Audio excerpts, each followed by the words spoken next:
recording 40. Now, most people would agree that the massive economic growth China has enjoyed in the last 40 years represents perhaps the most significant geopolitical event of the 21st century. It started with the economic reforms back in the late 1970s, before which time China's economy was largely rural. Since the 1970s, China's economy has grown, on average, 10% a year. Exports have soared, and industrial production is growing at 17% per annum. Since 2001, China has doubled its share of global manufacturing output.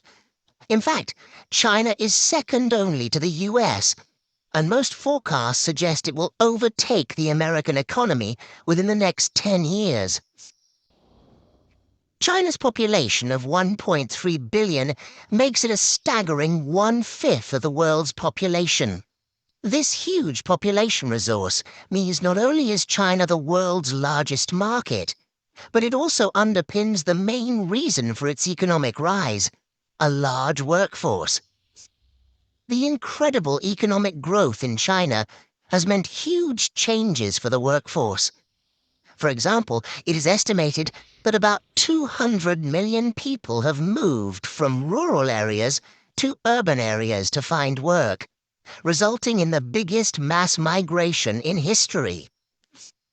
Employment in agriculture has been replaced for millions by jobs in manufacturing and industry, which, for many people, has meant having to retrain, acquire new skills, and adapt to a new way of life. Many would argue that the growing middle class is the backbone of China's success. However, some economists see weaknesses in China's economy.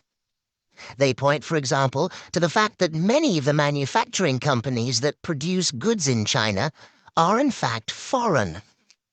These foreign companies, they argue, will continue to invest in China while labor costs are low.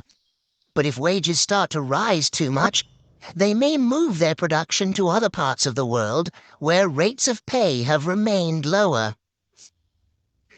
China has come a long way since the 1970s, but it would seem that for China to continue its economic success story, the country must not rely on outside investment and expertise, but must invest more in skills and training in order to produce its own experts and entrepreneurs of the future.